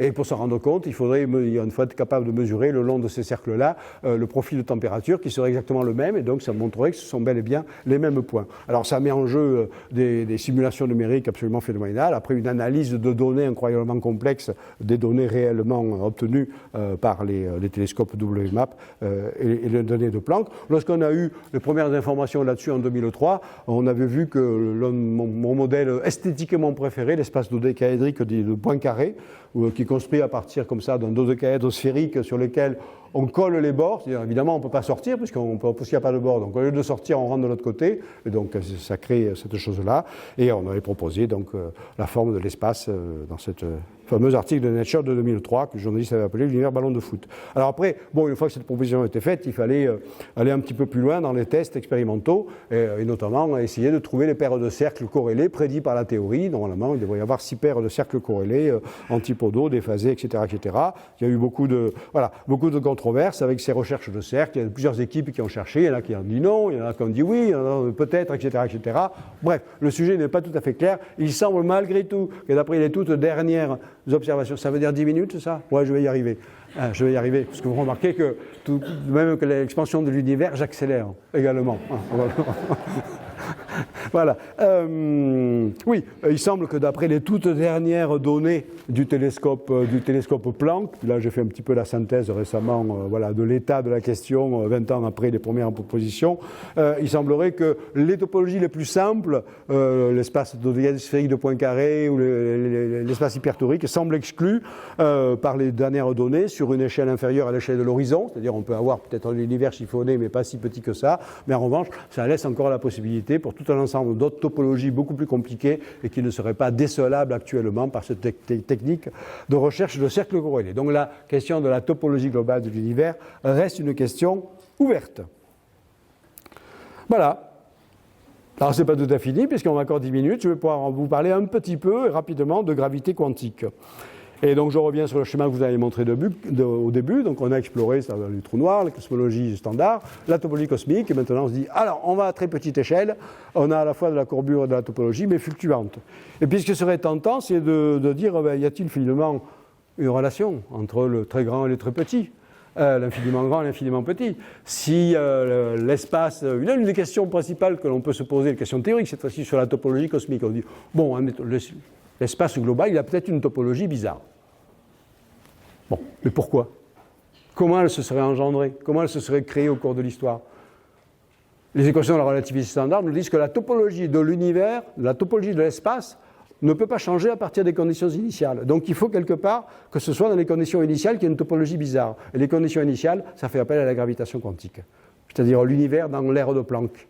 L'ère où il était entièrement dominé non seulement par la gravitation, mais par les phénomènes quantiques. Et c'est pour ça que ça nous amène inévitablement, quand on fait des raisonnements sur la topologie aujourd'hui de l'univers à grande échelle, ça nous amène inévitablement à nous interroger sur qu'est-ce qui a pu se passer dans la phase de gravité quantique qui a censé avoir gouverné l'univers. Et là, c'est tout le problème de l'unification, comme vous le savez sans doute, de la relativité générale et de la physique quantique. On a deux théories extraordinaires, chacune dans leur domaine respectif, qui sont fantastiquement efficaces, mais on n'arrive pas à les mettre ensemble. Elles ne peuvent pas se marier comme ça, elles sont dans un cadre formel radicalement différent, et ainsi de suite. Et pourtant, en général, on peut se dispenser de les mettre ensemble, dans la vie de tous les jours, sauf que si on s'intéresse au fond des trous noirs, si on s'intéresse au Big Bang lui-même, et si on s'intéresse aux questions de topologie, il faut forcément les mettre ensemble. Voilà. Donc, comme vous le savez, c'est le grand défi de la physique, enfin l'un des grands défis de la physique théorique du XXIe siècle, essayer d'avoir une vision unifiée de la relativité générale et de la physique quantique. Alors, il n'y en a pas forcément une, hein, ça c'est un souhait, c'est un rêve de physicien, de tout unifier. Peut-être que c'est un rêve fantasmatique qui n'a pas lieu d'être, mais c'est tentant parce que dans le passé de l'histoire de la physique, ces rêves d'unification, pour l'instant, ils ont fonctionné. Alors, comme vous le savez sans doute, quand on s'intéresse aux interactions fondamentales qui régissent tous les phénomènes physiques actuellement connus dans l'univers, aujourd'hui, dans un univers à basse énergie, il y a 4 interactions fondamentales, et comme vous le savez sans doute, lorsque l'on monte à l'énergie, alors on peut le faire soit artificiellement dans des accélérateurs de particules, ou soit naturellement en remontant vers le Big Bang. Évidemment, on augmente en énergie. Eh bien, l'idée des physiciens théoriciens, c'est que progressivement, on a une unification des interactions fondamentales. Première unification qui se passerait à ce niveau-là, l'unification dite électrofaible. Eh bien, comme vous le savez, les expériences faites au CERN avec le LHC ont confirmé les prédictions essentielles de cette unification, et ça donne lieu à ce qu'on appelle le modèle standard de la physique des particules, bon, qui marche plutôt bien, mais qui n'est pas tout à fait parfait. Et donc, on rêve d'aller au-delà du modèle standard. Et au-delà du modèle standard, on rentre dans des domaines d'énergie qui, pour l'instant, sont inaccessibles expérimentalement. Donc, on fait fonctionner ce qu'on a dans notre boîte crânienne. Physiciens théoriciens, on y va à tout crin pour imaginer une physique possible au-delà du modèle standard. Théorie supersymétrique, etc., etc. Et puis le rêve final, ce serait l'unification finale entre la relativité générale et toutes les autres interactions décrites par la physique quantique. Oui, mais sauf que, à un certain moment, on se heurte aux limites absolues de la physique lorsqu'on rentre dans ce qu'on appelle l'ère de Planck. On correspondait à peu près à 10 puissance moins 43 secondes, si on met une échelle de temps 0 au moment du Big Bang. C'est très bref, mais ce serait la période pendant laquelle l'univers serait totalement gouverné par des phénomènes quantiques. On n'a aucune théorie, pour l'instant, capable de décrire correctement ça. Mais on a des approches. Alors ça, c'est une première, justification possible de ce désir d'unification. Il y en a d'autres également. C'est le fait qu'effectivement, quand on regarde le modèle du Big Bang et que l'on va en arrière, si on extrapole la relativité générale, on aboutit à quelque chose que le physicien déteste. J'en parle dans un de mes derniers ouvrages consacrés à l'infini. Ce sont tous les infinis qui apparaissent dans la singularité. Le Big Bang au sens strict, relativité générale non quantifiée, c'est une singularité. Donc tout devient infini. La courbure, la température, la densité, le physicien ne veut pas de cela. Ça veut dire que la théorie est incomplète. Et si on va quantifier la théorie, eh bien on va essayer d'éliminer la singularité. Donc éliminer le Big Bang comme début absolu de l'univers, ça va nous emmener très loin, parce que si on élimine le Big Bang comme début de l'univers, ça veut dire qu'il y a peut-être eu un avant Big Bang. Bon. Une autre troisième justification, c'est des considérations sur les trous noirs. Alors, pas les trous noirs astrophysiques dont j'ai parlé tout à l'heure, mais les trous noirs quantiques, qui seraient par exemple des micro-trous noirs soumis à des effets quantiques. Comme vous le savez sans doute, Stephen Hawking a découvert théoriquement sur le papier que ces trous noirs s'évaporent. Au lieu de grossir en absorbant de la matière et de l'énergie, au contraire, ils perdent de la matière et de l'énergie, ils s'évaporent. La question qui se pose, une question théorique qui paraît un peu abstraite, mais elle joue un rôle fondamental dans le développement des théories de gravité quantique aujourd'hui, ce qu'on appelle le paradoxe de l'information. Ça veut dire quoi le paradoxe de l'information ? C'est le fait que le trou noir classique, c'est un puits d'information, c'est-à-dire la matière et l'énergie qui tombent dans un trou noir, vous perdez quasiment toute l'information là-dessus quand vous êtes à l'extérieur. Donc il y a un puits, un réservoir d'entropie gigantesque, un puits d'information qui est perdu. Ça, c'est le trou noir classique. Mais le trou noir quantique, à partir du moment où il s'évapore, ça veut dire que l'information ressort. Question, apparemment toute bête et toute simple, est-ce qu'on récupère toute l'information ou est-ce qu'on n'en récupère qu'une partie ? Il y a une véritable guerre qui s'est déclenchée entre plusieurs écoles de physiciens théoriciens. Il y a les partisans de la relativité générale un peu traditionnelle, comme Hawking disait, l'information, une partie est réductiblement perdue. Et puis, les physiciens théoriciens issus plutôt de la théorie des champs quantiques disent, non, je suis désolé, mais en physique quantique, il y a une propriété fondamentale qui s'appelle l'unitarité, l'information ne peut pas être perdue. Donc si on a un trou noir quantique, s'il est vraiment quantique, on doit récupérer toute l'information. Donc le débat n'est pas tranché, ça montre bien actuellement le degré d'incompatibilité entre une description relativiste non quantique et une description purement quantique non gravitationnelle. Et donc on essaie de résoudre ces problèmes-là. Alors, les solutions possibles, les pistes qui sont suivies, je vous en parle un petit peu avec Flamme parce que c'est le bouquin que je suis en train d'écrire, j'essaie de faire un petit peu le résumé de toutes les approches possibles de gravité quantique. Mais grosso modo, si vous voulez, vous avez soit les quanticiens qui veulent plutôt réduire toute la géométrie à des champs quantiques, c'est-à-dire à de la matière et à de l'énergie, donc c'est la théorie des cordes, la théorie des brane, éventuellement une théorie de tout, etc. Puis vous avez plutôt les gens issus du milieu de la relativité, où au contraire, tout est géométrie, et donc on géométrise tout, et ça s'appelle la gravité quantique à boucle. Alors comme vous savez, alors là, on va rentrer dans une considération beaucoup plus compliquée sur la forme de l'espace, parce que qu'est-ce que c'est que l'espace? C'est plus du tout l'espace habituel à 3 dimensions d'espace, une dimension du temps. Comme vous le savez sans doute, l'une de ces approches, on en a beaucoup parlé, peut-être un peu trop d'ailleurs, mais enfin elle a quand même suscité des milliers de papiers, des thèses, donc ça fait tourner le business de la science, donc c'est bien. La théorie des cordes, hein, voilà. Ben, vous savez qu'en théorie des cordes, le fait d'imaginer que les particules élémentaires sont décrites par des petites cordes infinitésimales qui vibrent, elles sont soit ouvertes, soit fermées, c'est très joli comme idée, mais le problème c'est que ça ne marche que dans un espace avec des dimensions supplémentaires, un espace fondamental qui a 7 dimensions de plus que les 3 dimensions habituelles. Alors c'est un prix à payer qui est intéressant sur le plan mathématique parce que ça ouvre des horizons. C'est un peu plus embêtant le fait que le prix à payer, c'est qu'il y a 10 puissance au moins, à peu près 10 puissance 500 solutions sur la façon dont on rajoute des dimensions supplémentaires, les hypothèses sur la taille. Alors, un exemple, pourquoi il peut y avoir autant de solutions? Ben, comment rajouter les dimensions supplémentaires? Alors là, c'est un exemple très simple. Sur un espace de fond qui a juste 2 dimensions, vous rajoutez 2 dimensions de plus. Vous pouvez la rajouter sous forme de sphère, vous pouvez la rajouter sous forme de tore, c'est des topologies différentes. Vous créez des univers radicalement différents. Voilà. Et alors en fait, comme ce n'est pas 2 qu'on rajoute, et en général c'est 6 ou 7, on en rajoute ça, ce qu'on appelle des espaces de Calabi-Yau. C'est pas Cabillaud, hein, des Calabi-Yau, c'est le nom de 2 physiciens. Voilà. Et donc on rajoute des topologies extrêmement compliquées. Selon toutes les topologies des espaces de Calabi-Yau, on engendre des modèles d'univers radicalement différents. C'est l'une des raisons pour lesquelles il y a 10 puissance 500 solutions. Et l'autre raison, c'est lié en fait aux états du vide. Parce que le vide quantique, l'énergie du vide quantique joue un rôle fondamental dans ce genre de théorie. Et quand on calcule dans certains modèles l'évolution du vide quantique, on crée un paysage qu'on appelle donc le paysage cosmique, qui est le paysage enfin des fluctuations naturelles du vide quantique. Chaque point de ce paysage correspond à la possibilité d'un univers. Une fluctuation d'énergie de vide quantique crée un espace-temps-matière qui est un univers. Et au lieu d'avoir donc un seul univers, celui dont je vous ai parlé jusqu'à présent, dans ces théories-là, on a un multivers, un foisonnement d'un grand nombre d'univers correspondant à chaque point de ce paysage cosmique. Voilà. Alors voilà le genre évidemment de questionnement, là quand on s'intéresse maintenant, quand vous parlez de la forme de l'espace, de quel univers on parle, un univers donné. Alors dans cette théorie des multivers, ce n'est qu'une théorie, c'est un scénario et même pas d'équation. Hein. On discute beaucoup de ça, parce qu'il y a des implications philosophiques qui ne sont pas inintéressantes, etc., etc. Mais il n'y a pas vraiment d'équation, donc on peut faire un peu n'importe quoi. Mais ce qu'on peut dire, c'est que les univers différents, chaque point de ce paysage-là, correspondant à des univers différents, ils ne se ressembleraient absolument pas. Les univers différents ne se ressembleraient absolument pas aux nôtres. Il suffit de changer un petit peu les conditions initiales, ce genre de choses. On crée des univers radicalement différents, y compris des formes différentes. Donc on pourrait très bien avoir dans ce multivers des univers avec topologie dodécaédrique, des univers hypertoriques, des univers sans topologie, des univers finis, des univers infinis, des fermés, ouverts, etc. Un peu toutes les possibilités. Et comme toutes les possibilités sont envisageables, on se demande où est encore la science là-dedans, parce que c'est plus falsifiable, c'est plus réfutable, etc., etc. Donc il y a beaucoup de discussions là-dessus. Donc je zappe cette chose, l'hypothèse holographique, juste mentionner une autre approche qui est particulièrement développée à Marseille au Centre de physique théorique avec mon collègue Carlo Rovelli. L'autre approche consiste plutôt à tout géométriser, à se dire en fait la structure de l'espace, on n'a pas besoin de corps, on n'a pas besoin de dimensions supplémentaires, la structure de l'espace-temps est granulaire.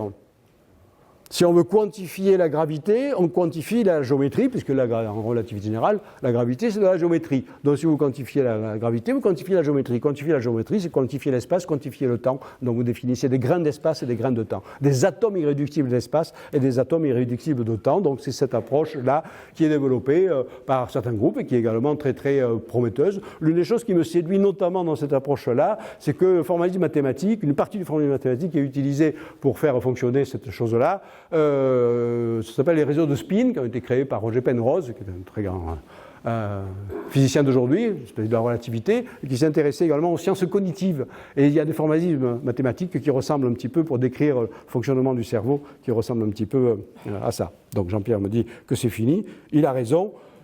Donc je finis avec ça, pour dire que dans certaines de ces approches-là, le Big Bang, effectivement, disparaît. La singularité disparaît. Et donc il y a un avant-Big Bang.